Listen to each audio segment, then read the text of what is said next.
स्वां भगवान विष्णु विष्णुराम विष्णुप्रियं वसन्नावरं विहायेत् सर्वविघ्नोपरान्तः यस्य धर्मत्राद्याः वारुद्ध्यावरणं निघ्नं सर्वं स्वक्षरं नमाश्रयेत् प्रियोन्नतदा गोविन्दः गोविन्दः शुभाभ्यां महत्याद्यब्रह्मः देवरसात्ते श्रीशुद्राः कल्पे वैवत्सदानमोहरे कलियुगे प्रथमे पादविश्वाद्भिगे रतवर्षावगण्डश्यामने वेदान्ध्ये सिद्धे विश्वासनां समुद्रवत्तरायणे शिशिररतो माघमासे कृष्णपक्षेत्यायुधो त्रयोदश्यायां मासनः वासनस्थौ शुभान्वितारविवासरयुक्तायां भूषकृष्णागत्यो धनुसस्मयामि आवाहयामि आसनं समर्पयामि बालावन्दयोः माध्यं माध्यं समर्पयामि स्थावन्दयोः माध्यमपि समर्पयामि युगे मे आचमनमायं समर्पयामि रङ्गनाथस्ते पूजयामि आभरणास्ते पूजयामि गोवेदानस्ते पूजयामि नर्जागन्धस्योपरि गन्धाकारयामि निस्त्रान्तं समर्पयामि गुरुवासिन्दूरां समर्पयामि विद्याग्रहापयामि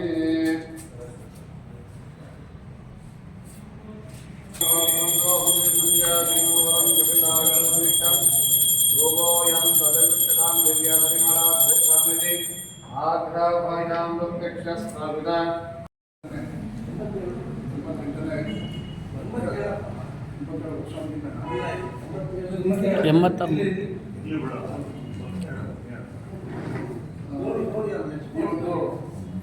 ನೇತ್ರೋತ್ಸವಕ್ಕೆ ಬಂದಿರತಕ್ಕಂಥ ಎಲ್ಲರೂ ಶುಭಾಶಯಗಳು ಹಾಗೂ ಇದೇ ಸಮಯದಲ್ಲಿ ಈ ದಿನ ಮಹಾಶಿವರಾತ್ರಿ ಹಬ್ಬ ಇರೋದ್ರಿಂದ ಇಲ್ಲಿ ಬಂದಿರತಕ್ಕಂಥ ಎಲ್ಲರೂ ಶಿವರಾತ್ರಿಯ ಶುಭಾಶಯಗಳನ್ನು ಕೊಡ್ತಾ ಇದ್ದಾರೆ. ಹಾಗೆ ಈ ಸಭೆಗೆ ನಾವು ಸರ್ಕಾರದಿಂದ ಈ ಒಂದು ಸಂತರ ಹುಟ್ಟುಹಬ್ಬಗಳ ಜಯಂತಿಗಳನ್ನ ಆಚರಣೆ ಮಾಡ್ತಾ ಬಂದಿರೋದು ಬಹಳ ಖುಷಿ. ಆದರೆ ಇಷ್ಟು ದಿನ ಸಮಯಕ್ಕೆ ಸರಿಯಾಗಿ ಯಾವುದೇ ಕಾರ್ಯಕ್ರಮ ಆರಂಭ ಆಗ್ತಿದ್ದು ಬಹಳ ಕಡಿಮೆ. ಆದರೆ ಇವತ್ತು ನಮ್ಮ ಹಬ್ಬದ ಅದೃಷ್ಟನೋ ಇಲ್ಲ ನಮ್ಮ ಪುಣ್ಯನ ಗೊತ್ತಿಲ್ಲ, ನಮ್ಮ ತಾಲೂಕಿಗೆ ಒಬ್ಬ ವಿದ್ಯಾವಂತ ಯುವ ಶಾಸಕರು ಸಿಕ್ಕಿದ್ದಾರೆ. ಶಾಸಕರು ಸರಿಯಾಗಿ 10:32 ನಿಮಿಷಕ್ಕೆ ಈ ಒಂದು ಕಾರ್ಯಕ್ರಮಕ್ಕೆ ಹಾಜರಾಗಿದ್ದಾರೆ. ಅವರಿಗೆ ನಮ್ಮ ನಿಮ್ಮೆಲ್ಲರ ತುಂಬ ಸ್ವಾಗತ ಕೊಡ್ತೀವಿ. ಹಾಗೆ ಈ ಜನಪ್ರಿಯರು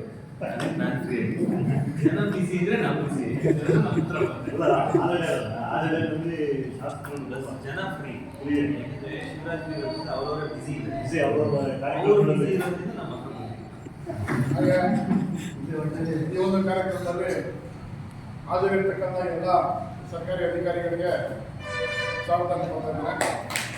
ಹಾಗೆ ರಾಷ್ಟ್ರೀಯ ಹಬ್ಬಗಳ ಆಚರಣಾ ಸಮಿತಿ ವತಿಯಿಂದ ನಾನು ನೋಡಿದಾಗೆ ನಮ್ಮ ನಾಗಣ್ಣ ಬಿಟ್ಟರೆ ಕಾಣಿಸ್ತಾ ಇಲ್ಲ ನನಗೆ ಸಾಮಾನ್ಯವಾಗಿ. ಇದು ಸಾಕಷ್ಟು ಸಭೆಗಳಲ್ಲಿ ಎಲ್ಲ ಹೇಳಿದ್ದೀನಿ, ಶಾಸಕರು ಮಾಡಿ ನಾನೊಂದು ನಿವೇದನೆ ಸರಿ ಒಂದು ಅಕೇಶನಲ್ಲಿ ಹಬ್ಬಗಳ ಆಚರಣಾ ಸಮಿತಿ ಫಸ್ಟ್ ದಿನಗಳನ್ನ ಆರಿಸ್ಕೊಂಡಿದ್ದೀವಿ. ಎಲ್ಲ ಬಂಜಾರ ಸಮುದಾಯದ ಮುಖಂಡರುಗಳು ಹಾಗೂ ಇತರ ಸಮುದಾಯದ ಮುಖಂಡರು ಕೂಡ ಬಂದಿದ್ದೀವಿ. ಎಲ್ಲರಿಗೂ ಇವತ್ತು ಶುಭ ಸಮಾರಂಭಕ್ಕೆ ಸ್ವಾಗತ ಮಾಡಿದ್ದೀವಿ. ಒಂದು ಕಾರ್ಯಕ್ರಮಕ್ಕೆ ಭಾಗವಹಿಸಿರ್ತಕ್ಕಂಥ ನಮ್ಮ ದೊಡ್ಡಬಳ್ಳಾಪುರ ಶಾಸಕರಾದಂಥ ವೀರಪ್ಪ ಮೊಹರಾಜ್ ಅವರೇ ಹಾಗೂ ಈ ಒಂದು ಕಾರ್ಯಕ್ರಮಕ್ಕೆ ಭಾಗವಹಿಸಿರ್ತಕ್ಕಂಥ ಎಲ್ಲ ಸರ್ಕಾರಿ ಅಧಿಕಾರಿಗಳೇ ಹಾಗೂ ಎಲ್ಲ ವಿವಿಧ ಸಂಘಟನೆಗಳ ಮುಖಂಡರುಗಳೇ ಮತ್ತೊಮ್ಮೆ ಸೇವಾಲಾಲ್ ಜಯಂತಿಯ ಶುಭಾಶಯಗಳನ್ನು ಕೋರುತ್ತಾ, ಮುಖ್ಯವಾಗಿ ಬಂಧುಗಳೇ, ಸೇವಾಲಾಲ್ ಅವರನ್ನು ನಾವು ಒಂದೇ ಪಂಗಡಕ್ಕೆ ನಾವು ಕೊಂಡೊಯ್ಯಬೇಕು. ಒಂದೇ ಪಂಗಡಕ್ಕೆ ಸೀಮಿತವಾಗಿದ್ದಾರೆ ಅಂತ ಹೇಳಲಿಕ್ಕೆ ಸಾಧ್ಯ ಆಗಲಿಕ್ಕಿಲ್ಲ. ಯಾಕೆಂದರೆ ಅವರ ಇತಿಹಾಸವನ್ನು ನಾವು ನೋಡಿದಾಗ ಎಲ್ಲರ ಮನಸ್ಸನ್ನು ಒಂದು ಕರ್ನಾಟಕದಲ್ಲಿ ಇಂತಹ ಮಹಾನ್ ಭಾವರು ಹುಟ್ಟಿರುವುದೇ ಒಂದು ಹೆಮ್ಮೆ ಅಂತ ನಾವು ಹೇಳ್ಕೊಳ್ತೇವೆ. ಯಾಕೆಂದರೆ ಕರ್ನಾಟಕದಲ್ಲಿ ಹಲವಾರು ಭಾರತೀಯರು ಬಂದಿದ್ದಾರೆ. ಮಧ್ವಾಚಾರ್ಯರು ಬಂದಿದ್ದಾರೆ, ರಾಮಾಚಾರ್ಯರು ಬಂದಿದ್ದಾರೆ, ಮತ್ತು ಕನಕದಾಸರು ಬಂದಿದ್ದಾರೆ, ಮತ್ತು ಭಕ್ತಿ ಭಂಡಾರ ಬಸವಣ್ಣ, ಇಂತಹ ಮಹಾನುಭಾವರ ಒಂದು ಜೊತೆಯಲ್ಲಿ ಸೇರಿದಂಥವರು ನಮ್ಮ ಸೇವಾಲಾಲ್ ಮಹಾರಾಜರು ಅಂತ ಹೇಳಲಿಕ್ಕೆ ನಾನು ತುಂಬ ಹೆಮ್ಮೆಯಿಂದ ಹೇಳ್ತೇನೆ. ಮತ್ತು ಮುಖ್ಯವಾಗಿ ಸೇವಾಲಾಲ್ ಮಹಾರಾಜರ ಒಂದು ಎರಡು ವಿಷಯಗಳು ನಾವು ನಮ್ಮ ಒಂದು ಇದರಲ್ಲಿ ಅಳವಡಿಸಿಕೊಳ್ಳಬೇಕಾಗತ್ತೆ. ಮುಖ್ಯವಾಗಿ ಅವರು ಶಿಕ್ಷಣಕ್ಕೆ ಒತ್ತನ್ನು ಕೊಡ್ತಾ ಇದ್ರು. ಯಾಕಂದರೆ ಅವರು ಬಂಜಾರ ಸಮಾಜ ಅಂದರೆ ಕಾಡುಗಳಲ್ಲಿ ನೆಲೆಸಿರ್ತಕ್ಕಂಥ ಒಂದು ಸಮಾಜ, ನಾಡಿಗೆ ಬರಬೇಕು, ನಾವು ಸಹ ಸಾಮಾನ್ಯ ಜನರಂತೆ ಬದುಕಬೇಕು ಅನ್ನೋದು ಆಶಯ ಆಗಿತ್ತು. ಅವ್ರು ನೋಡ್ರಿ, ನಮ್ಮ ಅಣ್ಣವರ್ಗದಂಗೆ ಅವ್ರು ಕೊನೆವರೆಗೂ ಬ್ರಹ್ಮಚಾರಿಯಾಗೇ ಇದ್ರು. ಯಾಕೆಂದರೆ ಅವ್ರನ್ನೆಲ್ಲ ಅಣ್ಣ ಅಂತ ಕರೆಯೋರು, ತಮ್ಮ ಅಂತ ಕರೆಯೋರು, ಅಪ್ಪ ಅಂತ ಕರೆಯೋರು. ಇಂತಹ ಒಂದು ಸಂದರ್ಭಗಳಲ್ಲಿ ನಾನು ಮದುವೆ ಆದರೆ ಇದಾಗ್ಬಿಡುತ್ತೆ ಅನ್ನೋ ಒಂದು ಉದ್ದೇಶದ ಅವ್ರ ಮನದಲ್ಲಿ ಕೊಂಡು ಮಾರಿಯಮ್ಮನ ಪರಭಕ್ತರಾಗಿ ಬ್ರಹ್ಮಚಾರ್ಯವಾಗಿಯೇ ಅವರು ಸೇವೆಯನ್ನು ಸಲ್ಲಿರ್ತಕ್ಕಂಥ ಮಹಾನುಭಾವ ಅಂತ ನಾನು ಹೇಳಲಿಕ್ಕೆ ಬಯಸ್ತೇನೆ. ಆದ್ದರಿಂದ ಮುಖ್ಯವಾಗಿ ಅವರು ಕೊಟ್ಟಂಥ ಒಂದು ಆದರ್ಶಗಳನ್ನು, ಅವರು ಹಾಕಿಕೊಟ್ಟಂಥ ಒಂದು ಮಾರ್ಗದರ್ಶನಗಳನ್ನು ಇವತ್ತಿನ ಸಮಾಜ ಬರೀ ಬಂಜಾರ ಸಮಾಜ ಅಂತಲ್ಲ, ಇವತ್ತಿನ ಸಮಾಜ ಅವರ ಜೀವನದಲ್ಲಿ ಅಳವಡಿಸ್ಕೊಂಡ್ರೆ ಉತ್ತಮ ಪ್ರಜೆಗಳಾಗಿ ಹೊರ ಹೋಗ್ತಾರೆ ಅಂತ ನಾನು ಈ ಸಂದರ್ಭದಲ್ಲಿ ಹೇಳಲಿಕ್ಕೆ ಬಯಸ್ತೇನೆ. ಈ ಒಂದು ಸಂದರ್ಭದಲ್ಲಿ ನನ್ನ ಮಾತನಾಡಲು ಅವಕಾಶ ನೀಡಿದಂಥ ಎಲ್ಲ ಭಾಗವಹಿಸಿರ್ತಕ್ಕಂಥ ಎಲ್ಲರೂ ಹಿರಿಯರಿಗೂ ಒಂದು ಸುತ್ತ ನಮ್ಮೆರಡು ಮಾತುಗಳನ್ನು ಮುಗಿಸ್ತಾರೆ. ಎಲ್ಲರಿಗೂ ಮತ್ತೊಮ್ಮೆ ಸೇವಾಲಾಲ್ ಜಯಂತಿಯ ಶುಭಾಶಯಗಳು. ಶುಭವಾಗಲಿ. ಜೈ ಹಿಂದ್, ಜೈ ಕರ್ನಾಟಕ. ಸಮಸ್ತ ಜನತೆಗೆ ಮಹಾಶಿವರಾತ್ರಿ ಹಬ್ಬದ ಹಾರ್ದಿಕ ಶುಭಾಶಯಗಳು. ಅದೇ ರೀತಿಯಲ್ಲಿ ಇವತ್ತು ಸಂತ ಸೇವಾಲಾಲ್ರ ಜಯಂತ್ಯೋತ್ಸವ. ಈ ಜಯಂತ್ಯೋತ್ಸವಕ್ಕೆ ಬಂದಿರುವಂಥ ಸಮಸ್ತ ತಾಲೂಕಿನ ಜನತೆ, ವಿಶೇಷವಾಗಿ ಬಂಜಾರ ಸಮುದಾಯದ ಕುಲಗುರುಗಳು ಸೇವಾಲಾಲ್ರು, ಅವರ ಒಂದು ಜಯಂತ್ಯೋತ್ಸವಕ್ಕೆ ತಾವೆಲ್ಲ ಬಂದಿರ. ಅದೇ ರೀತಿಯಲ್ಲಿ ಅಧಿಕಾರಿಗಳು ಹಾಗೂ ವಿವಿಧ ಸಂಘಟನೆಗಳು ಹಾಗೂ ಮಾಧ್ಯಮ ಮಿತ್ರರು ಬಂದಿರುವಂಥದ್ದು. ತಮ್ಮೆಲ್ಲರಿಗೂ ಸೇವಾಲಾಲ್ರ ಇತಿಹಾಸವನ್ನ ರಾಮನಾಯಕರು ತಿಳಿಸ್ಕೊಟ್ಟಿದ್ದಾರೆ. ಯಾವ ರೀತಿ ಅವರ ಜನನ ಆಯಿತು, ಯಾವ ರೀತಿ ಅವರ ಜೀವನ ಶೈಲಿ ಇತ್ತು, ಯಾವ ರೀತಿ ಸಮಾಜಕ್ಕಾಗಿ ಅವರ ಜೀವನವನ್ನೇ ಮುಡುಪಾಗಿತ್ತು. ನಮ್ಮ ಶಿವಶಂಕರ್ ಅವರು ಒಂದು, ಲಕ್ಷ್ಮಣ ನಾಯಕರು ಒಂದು, ನಮ್ಮ ಕೃಷ್ಣ ನಾಯಕರು ಹಾಗೂ ನಮ್ಮ ಸಿದ್ದನಾಯಕರು ಇದ್ದಾರೆ. ಎಲ್ಲ ತಾಟ್ಯಾಗಳ ಎಲ್ಲ ಪ್ರಮುಖರು ತಾಲೂಕಿನ. ಪ್ರತಿ ವರ್ಷ ಕಳೆದ ಬಾರಿ ನಮ್ಮ ತಹಸೀಲ್ದಾರ್ ಸಹ ನಮ್ಮ ಸಮುದಾಯದವರೇ ಇಲ್ಲಿದ್ದು. ಹಾಗಾಗಿ ಕಳೆದ ಬಾರಿನೇ ನಾನು ಇದೇ ಸೇವಾಲಾಲ್ ಜಯಂತಿ ನಮಗೆ ತಿಳಿಸ್ಕೊಟ್ಟಿದ್ದೀನಿ. ಸರ್ಕಾರ ಇವತ್ತು ಅಧಿಕಾರ ಇರುವಂಥದ್ದು ಕೇವಲ ಕ್ಯಾಬಿನೆಟ್ ಹಾಗೂ ಮುಖ್ಯಮಂತ್ರಿಗಳು. ಇನ್ನು ಯಾವುದೇ ಅಧಿಕಾರಿಗಾಗ್ಬೋದು, ಯಾವುದೇ ಶಾಸಕರಿಗಾಗ್ಬೋದು, ಜಮೀನನ್ನು ಯಾವುದಾದ್ರೂ ಸಂಘ ಸಂಸ್ಥೆಗೆ ಕೊಡಲಿಕ್ಕೆ ಯಾರಿಗೂ ಸಹ ಅಧಿಕಾರ ಇಲ್ಲ. ಅಧಿಕಾರ ಹೊಂದಿರುವಂಥದ್ದು cabinet headed by chief minister. ಕಳೆದ ವರ್ಷವೂ ಇದ್ರ ಬಗ್ಗೆ ನಾನು ತಿಳಿಸಿದ್ದೆ. ತಾವು ಇರೋದರಲ್ಲಿ ಅಧಿಕಾರಿ ವೃತ್ತದಲ್ಲಿ ಉತ್ತಮವಾದಂಥ ಸಂಪರ್ಕವನ್ನು ಹೊಂದಿರುವಂಥ ಒಂದು ಸಮಾಜ. ಕಳೆದ ಬಾರಿ ಹೇಳಿದ್ದೆ, ಸಮಾಜ ಕಲ್ಯಾಣ ಇಲಾಖೆ ಅಡಿಯಲ್ಲಿ ಬರುವಂಥ ನಿಮ್ಮ ತಾಂಡಾಭಿವೃದ್ಧಿ ನಿಗಮ ಏನಿದೆ, ನಾವು ನಮ್ಮ ಅಧಿಕಾರ ಅವಧಿಯಲ್ಲಿ ನಾನು ಮೊದಲನೇದು ಫಸ್ಟ್ ಆಫ್ ಆಲ್ ನಮ್ಮ ತಾಲೂಕು ಆಡಳಿತಕ್ಕೆ ಬಂದರೂ ಸಹ ಅದು ಬರುವಂಥದ್ದು ದೇವನಹಳ್ಳಿ ವಿಧಾನಸಭಾ ಕ್ಷೇತ್ರ. ನಿಮ್ಮ ಜಾಗ ಏನಿಗೆ ಹೇಳ್ತಾ ಇದೆ ಕೊಲ್ಲಳ್ಳಿ ಖಾಸಗಿ, ಅದು ಬರುವಂಥದ್ದು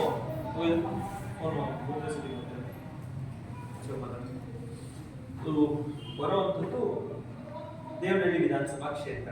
ಹಾಗಾಗಿ ನನ್ನ ಕಡೆಯಿಂದ ಮೊದಲು ನಾಡಲ್ಲಿ ನಾವು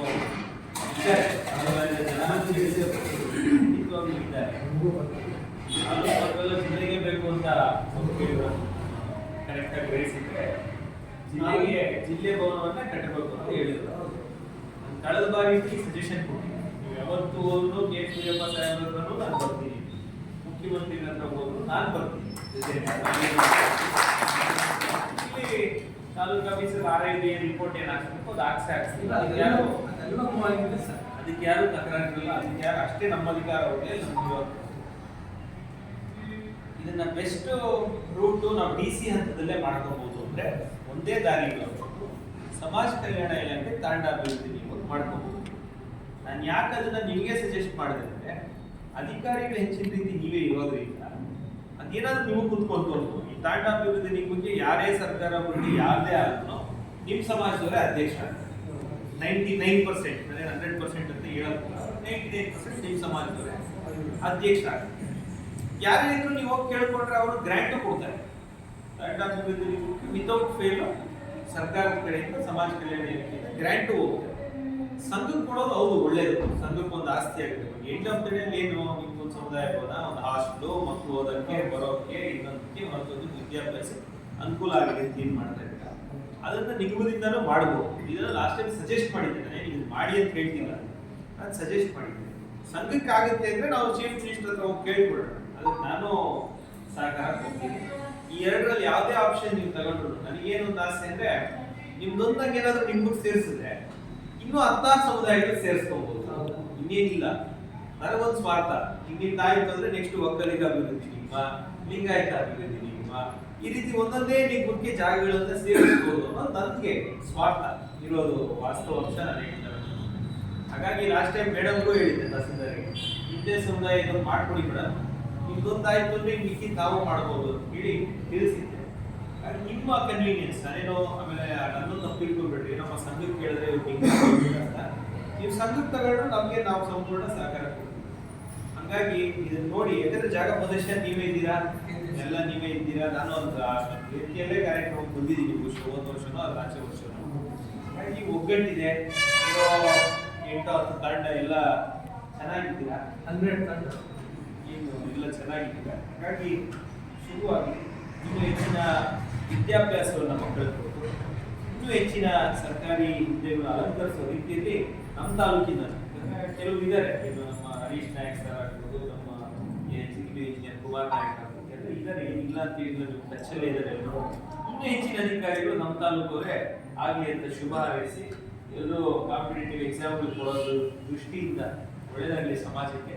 ಮತ್ತು ಬಿಸ್ನೆಸ್ ಫೀಲ್ಡಲ್ಲೂ ಸಮಾಜ ಉತ್ತಮವಾಗಿ ಮಾಡ್ತಾ ಇದೆ. ಏನಂದರೆ ಆ್ಯಕ್ಚುಲಿ ಇವ್ರು ಬೈ ಚಾಯ್ಸ್ ಏನು ಹೋಗಿರೋದಲ್ಲ.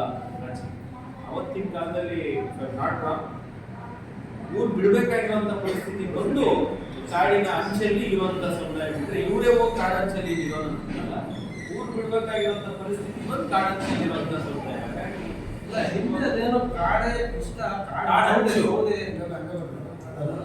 ಇಷ್ಟೇ ನಾನು ಪರಿಸ್ಥಿತಿಗಳು ತಕ್ಕಂತೆ ಹಾಗಾಗಿ ಇರುವಂತ ಸಮುದಾಯ ಆಗಿರೋದ್ರಿಂದ ಏನು ಅಭಿವೃದ್ಧಿ ಹೊಂದ್ತಾ ಇರುವಂತ ಸಮುದಾಯ ಶುರುವಾಗಿ ಸೇವಾಲಾಲ್ ರಾಷ್ಟ್ರವಾದ ತಾಲೂಕಿನ ಜನತೆ ಮೇಲೆ, ವಿಶೇಷವಾಗಿ ಬಂಜಾರ ಸಮುದಾಯದ ಮೇಲೆ, ನಮ್ಮಲ್ಲಿರುವಂತಹ 12 ತಾಂಡಗಳ ಮೇಲೆ ಕೋರ್ಕೊಂಡು ಧನ್ಯವಾದಗಳು.